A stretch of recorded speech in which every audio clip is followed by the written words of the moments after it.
आज संकष्टी आहे म्हणून मी बटाटा घालून शाबूची खिचडी कशी करायची आहे ती दावणार आहे। खिचडीसाठी लागणारं साहित्य: शेंगदाणं, 2 बटाटो, 4 मिरच्या, चवीनुसार मीठ। ही शाबू मी रात्री भिजत घातल्यात। रात्री भिजत घातलं म्हणजे चांगले भिजते, ती फडफडीत होत्या। जास्त पाणी घातलं की गिजगा होतं या, कमी पाणी घातलं म्हणजे जरा कठीण होते ती, म्हणून हे मापात पाणी घालून भिजवायचं। हे बघा कसं भिजलेत चांगलं। आता कढई गरम झाली, शेंगदाणं भाजून घेतो।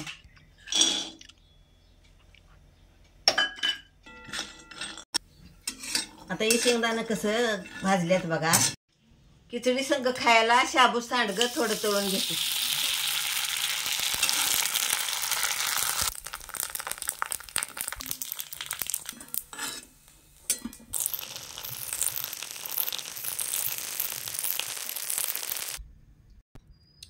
भाजलेलं शेंगदाण्याचं मी हे कूट मोठं मोठं खिचडीसाठी करून घेतले।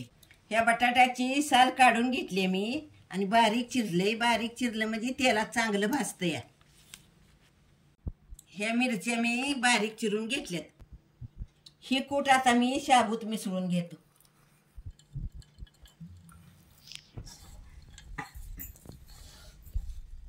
आता ह्यात थोडं मीठ टाकूया।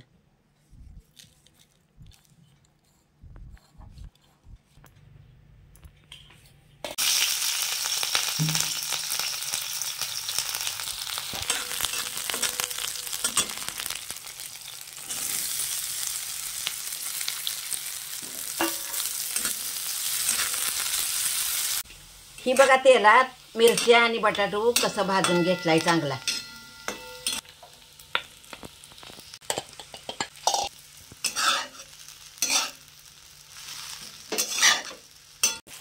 ही बघा खिचडी कशी फडफडीत झाली।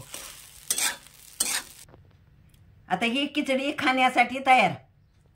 हा आमचा खिचडीचा व्हिडिओ आवडला असला तर लाईक करा, शेअर करा, सबस्क्राईब करा।